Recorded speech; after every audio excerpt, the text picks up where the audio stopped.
आप देख रहे हैं इकरा उर्दू न्यूज़। मैं हूं हैदर अली। कोलकाता के मिली व समाजी अदारा जोड़ा साखू उम्मीद फाउंडेशन के से रहे तमाम ज़बरदस्त जमहूरियत बचाओ एहतजाजी जलसा ज़करिया स्ट्रीट में मुनक़द की गई, जिसमें सोशल एक्टिविस्ट वली रहमानी, शाहदाब फारूक, जामा मिलिया इस्लामिया, देव शमीता चौधरी पॉलिटिकल एक्टिविस्ट, त्रियाशा लहरी पॉलिटिकल एक्टिविस्ट, मोहम्मद अमान सोशल एक्टिविस्ट, मोहम्मद शोराब साबिक एमएलए, कोऑर्डिनेटर शगुफ्ता परवीन ने शिरकत की। फाउंडेशन के सदर मोहम्मद मिराज और अदारा के अहदेदारान ने जलसे को कामयाब बनाने के लिए बढ़ चढ़कर हिस्सा लिया। नकाबत के अंजाम रजा अंसारी सहाफ़ी कर रहे थे।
के साथ जितने भी गेस्ट आए उनका जो है इस्तेमाल कीजिए। अच्छा, मैं आपको बता रहा हूं, जामिया कोई अदारा नहीं है, मौली रहमानी कोई शख्सियत नहीं है। मैं आपके बीच कुछ बातें कर रहा हूं। मैं आपका भाई, आपका बेटा, आपके बीच का रहने वाला हूं। मैं आपको हकीकत बता रहा हूं। जैसा आज के दौर में जो हो रहा है, बेगुनाहों को जेल भेज दिया जा रहा है।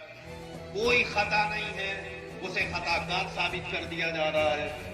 कोई गुनाह नहीं है मगर फिर भी गुनाहगार बनाया जा रहा है। तो जो बना रहे हैं, आप उनसे घबराएं नहीं, परेशान ना हो। वो बता रहे हैं कि हम क्या हैं। जब उनको पहचाना जाता है ऐसे दौर में, तो आज के दौर में लोगों को पहचाने, ज्यादा दोस्तों को तलाश करें। कौन चाहने वाला है, कौन आपका दोस्त है। शायद मेरी बात ऐसे आपकी समझ में ना आए। मैं एक मिसाल, आज आप एडमिनिस्ट्रेटिव लेवल में देखिएगा, जितने भी ऑफिसर्स मिलेंगे आपको, जेलर से लेके जुडिशरी में, सब आपको आरएसएस के मिलेंगे। क्या है, यहां से उठाया, ऊपर डाला, बाहर में आपको उनकी सरकार मार रही, अंदर में आपको जुडिशरी वाला लोग मार रहा, ऊपर में उसका जेलर मार रहा। लेकिन आज आप अगर एडमिनिस्ट्रेशन में जाते हैं, आज आपके अगर WBCS तैयार होते हैं, IAS तैयार होते हैं, तो ठीक है, ये गवर्नमेंट जो आ रही है, ये काले कानून वाली गवर्नमेंट रहेगी, आपको जेल में डालेगी। पर वहां कोई शफकत, कोई मिराज, कोई जफर, कोई आलम, वो तो होगा जेलर जो आपको अंदर में आराम से बैठाएगा। आप अपने लिए अपने हथियार को खुद तैयार करें। देश दुनिया का सबसे बड़ा डेमोक्रेसी है, सबसे बड़ी जमहूरियत है। आज उसको किस तरीके से एक छोटे से बनाना रिपब्लिक में तब्दील कर दिया गया है, ये बड़ी शर्म की बात है।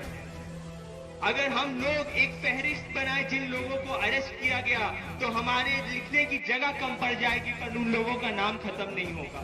चाहे वो उमर खालिद हो या वरानवा राव हो या पार्किंसन डिजीज के स्टैन स्वामी हो, जिस तरीके से लोगों को बंद किया जा रहा है वो बहुत ही दुखद बात है। मैं अपने बात को खत्म करता हूं ये कहकर कि आप लोगों को डरने की, घबराने की जरूरत नहीं है। वक्त आ गया है कि जिन लोगों ने हमारे लिए आवाज उठाई थी, आज हम उन लोगों की आवाज बने और उन लोगों के लिए आवाज उठाए। नहीं तो ये रुकने वाला नहीं है। कल को वो है, परसों आप भी हो सकते हैं। इसीलिए ये खुशफहमी में मत रहिए कि मैं तो सुरक्षित हूँ। जब तक हमारे एक भाई या एक बहन भी जेल में है, तब तक हम में से कोई भी सुरक्षित नहीं है। करेंगे, लेकिन आज बहुत नाजुक वक्त है, मुल्क खतरे में है। जितना ब्रिटिश से खतरा नहीं था मुल्क, उससे ज्यादा आरएसएस और बीजेपी के चंगुल में खतरे में आ गई है मुल्क। इन नौजवानों का मदद अगर हम लोग नहीं करेंगे, इन नौजवानों का हम लोग साथ नहीं देंगे, और जो लोगों को आज जेल में बंद करके रखा गया उनके खिलाफ हम लोग आवाज नहीं उठाएंगे तो और कौन उठाएगा आवाज? ये किसका ड्यूटी बनता है? लड़े ये लोग।